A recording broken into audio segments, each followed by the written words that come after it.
আমার ম্যাডাম যতটা চালাক ততটাই বোকা। আসসালামু আলাইকুম। আমি এনতে বলছি ধনিয়ার পাতা। আমি একটু রান্না করে খাবো তরকারির মধ্যে দিয়ে, না হলে বাইটটা ভর্তা বানায় খাবো। খেতে মনে চেয়েছিল, তাই আমার জন্য ধনিয়ার পাতা কিভাবে নিয়ে আসে অবশ্যই আপনারা দেখলেই বুঝতে পারবেন। আমি হয়তো চিনতে পারতেছি না, আপনারা দেখে চিনতে পারেন না কি বলেন? ধনিয়ার পাতা ঠিকই নিয়ে আইছে, কিন্তু ধনিয়ার পাতাটা হয়েছে কি, এই যে হপায় মাত্র ফুল বাড়াইছে, আবার গোটা গোটা ধনে বাড়াইছে, এগুলা নিয়ে আসে। নিয়ে আসে আমাকে বলছে, এই তো ধনিয়ার পাতা কিনে নিয়ে আসি, এগুলা এখন তুই কী করে খাবি খা।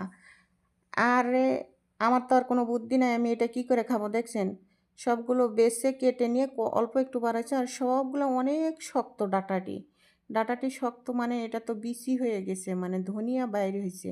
এখন কচি কচি ধনেটারে তো আর নষ্ট করে দিতে পারি না, যার কারণে এখন নিজে নিজে একটা আইডিয়া করলাম যে সুন্দর করে ধুয়ে পরিষ্কার করে নিয়ে রসুন পেঁয়াজ দিয়ে ছিলা এরে ভর্তা বানাবো। ভর্তাটা বানাইলেও খাওয়া যাইব।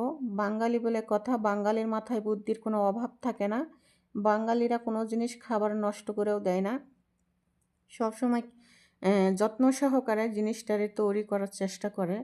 আর সেটাই আমি ধনের পাতাটাও এই কাজটাই করেছি, ফালায় দিইনি, অনেক যত্ন সহকারে ধনের পাতাটা আমি বেছে ধুয়ে নিয়ে নিছি।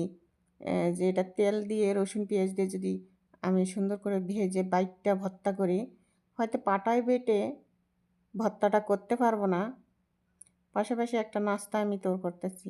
আর নাস্তাটা দেখছেন, একটা ডিম দিয়ে পোড়াটা বানাইছি, তার সঙ্গে মধু অ্যাড করতেছি।